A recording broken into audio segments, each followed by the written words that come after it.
할렐루야. 네, 오늘도 주님 만나시기 사모하여 새벽을 깨워 예배로 나오신 여러분들을 주님의 이름으로 환영하고 축복합니다. 이어지는 레위기 말씀은 제사의 규례에 이어서 음식에 대한 규례를 말씀하고 있습니다. 어떤 것이 정결한지, 또 어떤 것이 부정한지, 어떤 것을 먹어야 되는지, 어떤 것은 먹어서는 안 되는지 말씀하고 있는 거죠. 먼저 1절 말씀에 보시면요, 여호와께서 모세와 아론에게 말씀하여 이르시되 그랬어요. 모세와 아론을 통해서 이스라엘 백성들이 다 들을 수 있도록 하나님께서 말씀하시는 거죠. 2절 말씀을 볼까요? 이스라엘 자손에게 말하여 이르라. 육지의 모든 짐승 중 너희가 먹을 만한 생물은 이러하니 그랬습니다. 아니, 그냥 그 주변 이웃들처럼 그냥 먹고 싶은 대로 내 입맛대로 먹으면 되는 것 아닙니까? 그런데 하나님께서는요, 백성들에게 제사뿐만 아니라 먹는 것도 정해주시는 거죠. 그럼 어떤 걸 먹으라고 하는가? 먼저 육지편입니다. 3절 말씀 보실까요? 모든 짐승 중 굽이 갈라져 쪽발이 되고 새김질하는 것은 너희가 먹되 그랬어요. 그러면 새김질하고 쪽발이 갈라진 것이 무엇이 있겠습니까? 소나 양, 그리고 염소, 사슴이 있겠죠. 이것들이 새김질하는 짐승이에요. 얼마나 다행인지 모르겠습니다. 이 소, 양은 오늘날도 많이 먹는 거 아닙니까? 흔히 먹는 거죠. 그러나 쪽발이 갈라지지 않은 토끼나 낙타 등을 먹지 말라라고 말씀하십니다. 하나님께서는 이것을 부정하다라고 말씀합니다. 여러분, 놀라운 것은요, 우리가 흔히 먹는 소나 양, 염소는요, 비교적 질병이 없어요. 먹지 말라고 금한 것 말고요. 그런데 얼마 전 세계를 떠들썩하게 했던 이 메르스 아시죠? 이 메르스, 1급 감염병으로 분류되는 메르스가요, 하나님께서 금지하신 이 낙타와 관련이 되어 있어요. 이후에 금하신 이유를 자세히 살펴볼 거지만요, 사실 질병의 이유로 먼저 금해져야 하는 동물 중에 하나였죠. 여러분, 계속해서 하시는 말씀 중에 보시면요, 이어서 바다를 말씀하세요. 보실까요? 9절 말씀입니다. 물에 있는 모든 것 중에서 너희가 먹을 만한 것은 이것이니 강과 바다와 다른 물에 있는 모든 것 중에서 지느러미와 비늘 있는 것은 너희가 먹되 그랬습니다. 여러분, 일반적으로 지느러미와 비늘, 이 생선처럼 보이는 것은요, 먹을 수 있지만 낙지, 해파리, 굴, 성게, 미꾸라지, 또 일반 이 생선처럼 보여지지 않은 것들은 부정하여 먹을 수가 없다고 말씀하세요. 이번에는 이 공중입니다. 새는요, 14절 말씀부터 더 구체적으로 말씀하세요. 독수리, 솔개, 물수리, 까마귀, 갈매기, 올빼미, 가마우지. 여러분, 그 컴퓨터에서 폴더 만들 때나 나오는 이름들, 생소한 이름들의 새들을 먹지 말라고 말씀하세요. 흔하지 않은 것들을 먹지 말라고 말씀하시는 거죠. 여러분, 우리가 흔히 먹는 새는 뭐가 있겠습니까? 치킨, 오리겠죠. 얼마나 다행인지 모르겠습니다. 여러분, 이것도 나중에 이 금하신 이유를 보면 알겠지만요, 금지된 새 중에 박쥐가 포함되어 있어요. 그럼 박쥐에는 수많은 바이러스들이 있다 그래요. 오늘날 유행인 코로나의 경우 인수감염, 이 동물과 인간의 교차 감염이 이루어지는 거죠. 그래서 박쥐에서 옮겨졌다고도 추측을 하죠.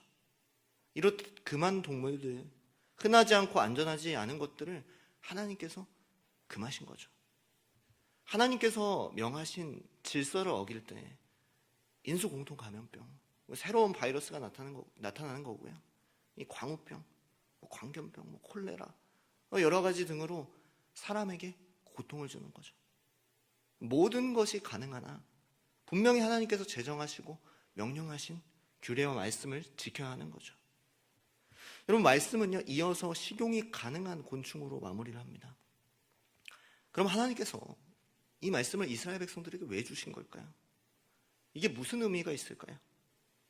성경이 명확히 왜 이 동물이 부정한지, 왜 이 동물이 정한지 말씀하고 있지 않기 때문에 학자들은 저마다 다른 의견들을 이야기합니다. 먼저는 이렇게 이야기해요. 우리가 아까 계속 이야기했듯이 위생 때문일 것이다. 아까도 이야기했듯이 이 무분별한 섭취로 이 질병이 오게 되면요, 의학이 발달하지 않은 이 이스라엘에서는요, 이 전체가 소멸되어질 수 있는 거죠. 모두가 감염되어서. 이 패스트로 중세 유럽이 그렇지 않았습니까? 오늘날은 패스트가 치료가 가능한 질병이 되었지만요, 그 당시에는 치료가 불가능했죠. 여러분, 패스트뿐입니까? 오늘날도 코로나는 완전히 정복을 못해요. 오늘날도 이 코로나로 계속해서 씨름하고 싸우고 있잖아요. 여러분, 이것이 질서가 무너졌기 때문이죠.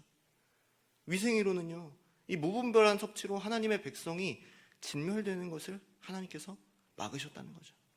여러분, 이것도 엄청난 은혜 아닙니까?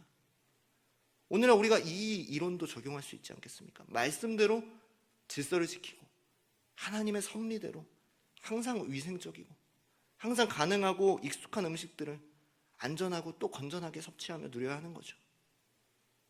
여러분, 또 다른 이론을 볼까요? 이 필로를 비롯한 이 초대교회 교부들은요, 이 말씀을 상징적으로 해석해요. 아니, 신약에서는 이 말씀이 폐하여지지 않았냐, 돼지도 먹고 이 모든 음식을 먹을 수 있지 않냐, 그래서 이 말씀을 상징적으로 봐야 된다는 거죠. 우리가 보았듯이 3절 말씀에 보시면요, 새김질을 하는 것을 우리가 먹어야 한다고 말씀하세요. 여러분, 이 새김질하는 건 뭐겠습니까?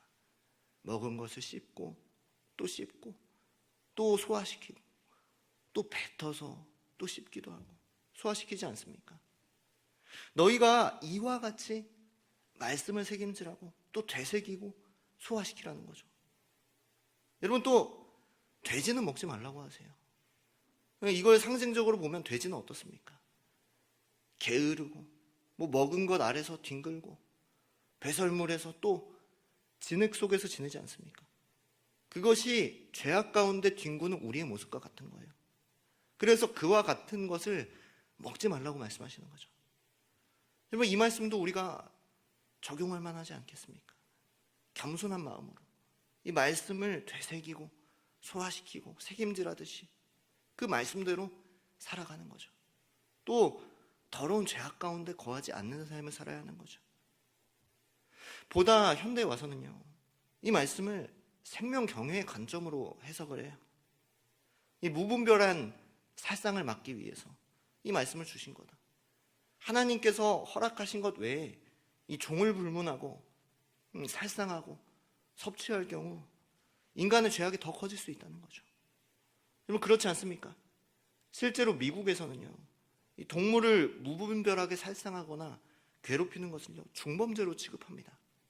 왜냐? 이 통계에 따르면 동물을 괴롭히고 살상하는 사람은 사람에게도 그러할 확률이 높다고 하거든요. 그래서 이 해석에 따라서 동물윤리, 동물복지가 이루어지는 것 아니겠습니까? 이렇듯 여러 가지 해석들, 여러 가지 이론들이 있어요. 그런데 마지막으로 우리가 주목해서 볼 것은요, 의식적 정결의 관점이에요.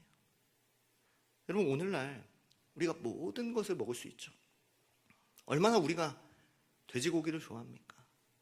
통계적으로 사람이 소고기보다 돼지고기를 더 좋아하는데요. 우리나라는 특히 이 삼겹살을 얼마나 좋아합니까? 또 추어탕이 얼마나 맛있어요. 또 탕탕탕 썰은 이 산낙지가 얼마나 맛있습니까? 우리는요, 복받은 사람들이에요. 그렇다면 모든 것이 가한 우리의 관점에서는 이 말씀을 어떻게 해석해야 하는가예요. 여러분, 더글라스라는 학자는요, 우리를 의식적으로 정결케 하기 위하여 이 말씀을 주셨다고 해석합니다. 여러분, 그 당시에 이스라엘 외에, 이 말씀을 받은 이스라엘 외에 이방인들은요, 돼지를 키웠고요, 이 성경에도 나와 있죠. 돼지를 먹었어요. 그런데 이 이방인들은요, 돼지로 제사를 드렸고 하나님께서 부정하시다고 말씀하신 것들로 제사를 드렸고요, 그것을 먹으며 그것으로 교제했어요. 여러분, 그들과 같이 섞여서 살지 말라는 거예요. 그 당시에 모든 교제는요, 식사의 교제였어요. 우상을 섬기는 자와 같이 이 부정한 것들을 먹고 뒤섞이지 말라는 거죠. 이 모든 것이 가하나 그들과는 구별되라는 거죠. 때로는 어떤 것도 거리낄 게 없는 이방인들이 부러울 수 있어요. 우리도 마찬가지죠. 말씀이 없는 게 부러울 수 있어요. 때로는 이 말씀 때문에 원망할 때도 있죠. 그러나 하나님의 백성이라면 하나님의 백성답게 이방인들과 구별되어야 한다는 거죠. 당시에 돼지를 먹는다면, 우상에게 드려진 제물을 먹는다면요, 그들과 뒤섞이게 되겠죠. 하나님의 백성이라는 정체성이 사라지게 될 거예요. 오늘날 우리도 그렇죠. 여러분, 하나로 예를 들면요, 모든 것이 가하죠. 우리는 모든 것을 먹을 수 있어요. 그런데 세상에서 자주 즐기는 술을 우리가 무분별하게 함께 즐기게 된다면요, 그리스도인과 비그리스도의 구분이 쉽지 않아질 거예요. 힘들어질 거예요. 그들의 거리낄 게 없는 삶을 똑같이 따르면요, 함께 죄악에 섞일 거고요, 이 세상 사람과 그리스도인이 다르지 않게 되어져 버릴 거예요. 여러분, 의식적 정결의 관점은요, 이렇듯 하나님의 백성은 세상과 구별되라는 거예요. 그래서 우리에게 이런 말씀을 주셨죠. 로마서 12장 2절 말씀은 증거합니다. 너희는 이 세대를 본받지 말고 오직 마음을 새롭게 함으로 변화를 받아 하나님의 선하시고 기뻐하시고 온전하신 뜻이 무엇인지 분별하도록 하라. 아멘. 여러분, 꼭 먹는 것뿐만이 아니라 어떤 사소한 것조차도 세상은 다 하지만, 세상은 다 자유롭지만 너희는 구별되고 절제하고 거룩하며 정결하게 살라는 말씀이에요. 사랑하는 여러분, 오늘 우리의 신앙생활은 어떻습니까? 이 말씀이 올무처럼 여겨질 수도 있어요. 이해가 가지 않을 수 있어요. 그러나 이유가 있고요, 하나님의 말씀대로 구별하고 분별하며 살아갈 때 우리가 분별하고 또 구별한 만큼 하나님께서는 모든 백성 중에서 우리를 구별하시고 하나님의 말씀을 지키는 자를 존귀히 여기실 줄로 믿습니다. 그래서 하나님께서는요, 이 말씀을 주시죠. 레위기 20장 26절 말씀입니다. 너희는 나에게 거룩할지어다. 이는 나 여호와가 거룩하고 내가 또 너희를 나의 소유로 삼으려고 너희를 만민 중에서 구별하였습니다. 여러분, 그래서 구별하신 거고, 그래서 이 말씀을 주신 거예요. 오늘 우리 모두는요, 세상과 구별되어 살아갑니까? 아니면 세상과 뒤섞여서 살아가십니까? 어떠한 사소한 것이라도 말씀을 따르며 세상과 구별되고 하나님께서 기뻐하시고 온전하신 뜻을 분별하기를 원해요. 그리하여 세상 어떠한 자들과 다르게 하나님의 소유되고 하나님께서 기뻐하시는 백성들이 다 될 수 있기를 주님의 이름으로 축복하고 소망합니다. 아멘.